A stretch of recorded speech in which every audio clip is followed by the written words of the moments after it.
फितनाए हिंदुस्तान और फितनाए खवारिज। बलोचिस्तान में है फितनाए हिंदुस्तान और केपी में है फितनाए खवारिज। तो ये कि तो इन फितरों में क्या डिफरेंस है यार? दोनों हिंदुस्तान का फितना। अब देखिए हमने जब अब से आप ये बताइए, वो बनियान मरसूस जो था, आपने पता है इन्होंने उसका नाम बदल दिया। अब क्या हो गया? अब क्या कर दिया? उसको कुछ इस तरह से कर दिया, जंगे हक या इस तरह का कुछ आसान सा। अच्छा, क्योंकि पाकिस्तान 99% पाकिस्तान उसको प्रोनाउंस ही नहीं कर सकता था। वो उसको बनियान महसूस मनहूस कहने लगे। सर मनहूसियत ही आई जब से वो ऑपरेशन किया है। मुझे बताइए, इनका कल परसों या 5 दिन पहले एक रिपोर्ट आई थी, सबसे ज्यादा कैजुअलिटीज इनकी अब की बार या केपीके में हुई है, बलूचिस्तान से भी ज्यादा हुई है। और इन्होंने खुद कल परसों इनके मिलिट्री में से किसी ने स्टेटमेंट दिया है, उसने कहा है कि भाई अब की बार we have lost thousands of soldiers in KPK. Thousands में नंबर है, तो खुद कह रहे thousands we have lost in KPK.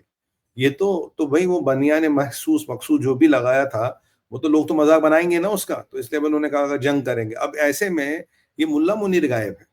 मुल्ला मुनीर बिल्कुल साफ है, क्योंकि उस पर तो सब लोगों का डंडा आ रहा है ना। अमेरिका का वो काम करके नहीं दे पा रहा, चीनियों से वो पैसे नहीं ला के दे पा रहा, लबीक ने उसकी लगा रखी है, या यहाँ बलोचिस्तान में, सिंध में, केपीके में, हर जगह से पिट रहा। अब बचा था अफगानिस्तान, उन्होंने ठोकना शुरू कर दिया। तो अब सोचो, एक आदमी हो जिसके 8-8 फ्रंट खुले हो, और यहाँ इमरान खान वेट कर रहा कि कब ये थोड़ा ढीला पड़े, हम जरा हरकत में आ जाए। तो 8-9 तरफ से घिल रहा है मुल्ला मसूद, मुल्ला क्या नाम है उसका, मुनीर। और मुनीर ये किसी काम का नहीं रहा। मैं तो इसको कह रहा था, मुनीर देख तेरे पास 2 ऑप्शन है। एक है बाजवा मॉडल। बाजवा मॉडल है कि खाओ पियो खिसको, ऐसे कट लो। दूसरा है जियाउल हक मॉडल, लेट के निकलो, पता लगा तेरे में किसी ने फटने वाले आम रख दिए। अगर अभी निकलेगा तो उस मॉडल पे निकलेगा, कौन से, बाजवा के मॉडल पे, खाएगा पिएगा 2 टांगों पे निकलेगा। कुछ देर पाकिस्तान में और आया तो फिर एकदम लेट के जाएगा। आप समझते ना सर, जब फटने वाले आम कोई रख देगा, फटने वाले सेब रख देगा, फिर तो लेट के जाता ना आदमी। तो अभी तो भाई 2 ही मॉडल है पाकिस्तान में एग्जिट के, या तो बाजवा मॉडल है, समझदार बाजवा मॉडल पे निकल जाते हैं, और जो बेवकूफ ज्यादा एम्बिशियस हो जाते हैं वो जिया मॉडल पे निकलते लेट के। तो मियां मुनीर, अब भी मौका है, चल के निकल लो। लेट के निकलने का समय बहुत जल्दी आने वाला है तुम्हारा, क्योंकि जो तुम्हारे दुश्मनों की फेहरिस्त बढ़ गई है। जो तुमने सबसे बड़ा कांड किया है आईएसकेपी का, लश्कर तोयबा के साथ टाई अप करा के, जो तूने दूसरा कांड किया अमेरिका के कहने पे, तो नॉर्दर्न अलायंस तक अपने घोड़े दौड़ा रहा है कि भाई बगरा वगरा में कुछ मदद कर सकते हो, ट्रंप पैसे देने को तैयार है।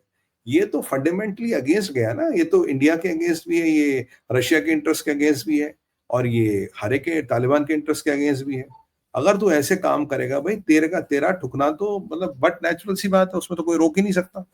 ये इनको क्या होता है ना सर, ये औकात से ज्यादा काम करने लगते हैं, औकात से ज्यादा फैलने लगते हैं। पाकिस्तानियों की तकलीफ ही है औकात से ज्यादा फैलना। और उसने 50 रन बना लिए, उसने बैट को AK-47 बना दिया, AK-47।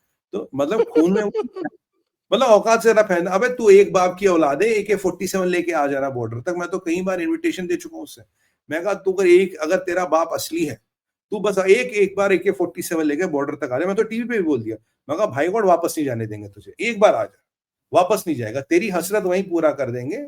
पर ये अगर ये बैट लेके आएगा तब तो कुछ नहीं कर पाएंगे ना, असली वाले लेके आ जा।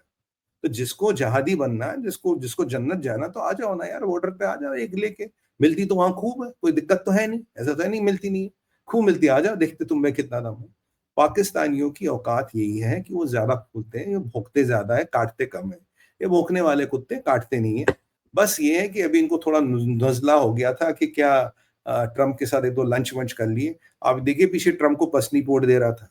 अब एक बात बताओ सर, ग्वादर पोर्ट यहाँ है, उसके 70 किलोमीटर आगे पसरी में पोर्ट बना। ग्वादर दुनिया का सबसे अंडर यूटिलाइज्ड पोर्ट है, सबसे ज्यादा, वर्ल्ड का नंबर 1। उसके बाजू में पसनी पोर्ट बनेगा। क्यों? तो यहाँ तुम्हारे मिनरल निकलेंगे और फिर तुम यहाँ से शिप करोगे। एक बात बताओ, जब तुम्हारा 70 किलोमीटर से 70 किलोमीटर आगे पीछे दुनिया में कौन कौन पोर्ट बनाता, पहली बात। दूसरी बात, अगर तुम्हारा दुनिया का सबसे अंडर यूटिलाइज पोर्ट वहां पड़ा है, तुम नया पोर्ट क्यों बनाओगे? तीसरी बात, नया पोर्ट क्या कल बनेगा?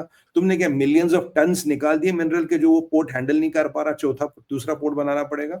और वहां क्यों कहानी, वहां से 100 किलोमीटर दूर ईरान है। बेसिकली आइडिया था कि वो ग्वादर तो मैंने चीनियों को बेच दिया, ये मैं अमेरिका को बेच दूंगा। रिकोडेक मैंने वो जो यूके और कनाडा की जॉइंट वेंचर कंपनी है उसको दे दिया। दूसरी मैंने चीनियों को बेच दी, यहाँ डोनाल्ड ट्रंप को लॉलीपॉप दे दिया।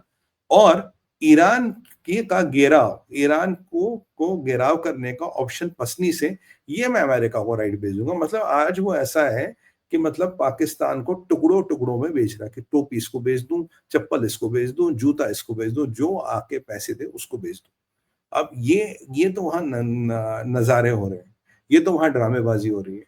और पर सवाल मुल्ला मुनीर ये भूल गया कि भैया अगर कोई भी तेरे देश में आएगा, क्यों आएगा? जो आर्मी अपने आप को नहीं बचा पा रही, जो आदमी खुद को नहीं बचा पा रही, तो लोगों को क्या बचाएगा? आज तुझे तालिबानियों ने तेरी औकात गिरा दी। और ये जो सीपेक था, जो अफगानिस्तान के थ्रू जाना था पाकिस्तान, ये डिसमेंटल हो गया। मैं इस पर बड़ा खुश हूँ, क्योंकि अब तालिबानी भाइयों से जरा निवेदन है, जिंजियान की तरफ भी अपनी नजर घुमाए।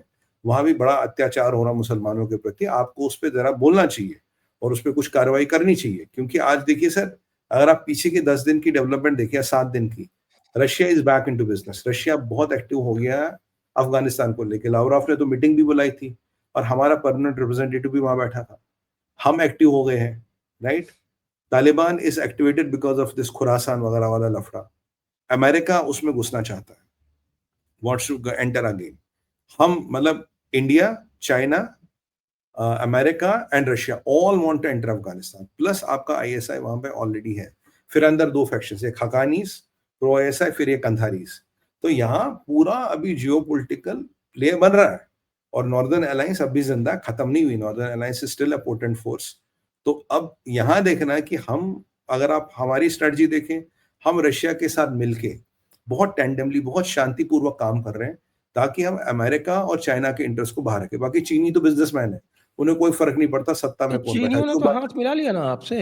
अभी उन्हें चीनियों ने कोई जो फर्क। रेयर अर्थ में जो पिटाई की है अमेरिका की, उससे तो भारत को फायदा है। और भारत से साथ में उन्होंने कहा कि साहब आपसे हमें कोई दिक्कत नहीं है, आप हमें केवल 2 कमिटमेंट दे दीजिए।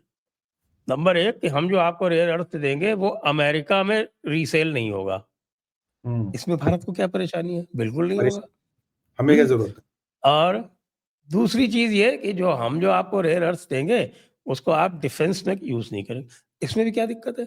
हम अपना वाला बचा के रख लेंगे डिफेंस के लिए और इनका वाला जो है वो बाकी में यूज़ कर लेंगे।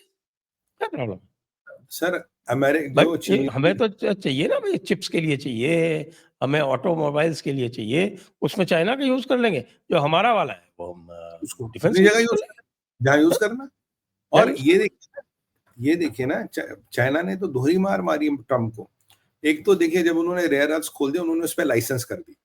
अब आप क्या है कि अब आप अप्लाई करोगे तो वो गवर्नमेंट आपको लाइसेंस देगी। आपको कितना, जैसे मान लीजिए आपने 100 टन मांगा, आपको लाइसेंस मिला 20 टन का। अब मैं ये नहीं कह रहा कि मैं आपको एक्सपोर्ट नहीं करूंगा, पर करूंगा आप डिमांड भेजो जी। आपने डिमांड भेजी 100 टन, नहीं भाई साहब 20 टन ही भेज सकता हूँ, बाकी ना मेरे यहाँ बहुत दिक्कत चल रही है। तो इन अ वे इनडायरेक्ट तरीका उन्होंने अपनाया था रेयर अर्थ को कंट्रोल करने का। ये तो मैं 3 महीने पहले डिक्लेयर कर चुका हूँ।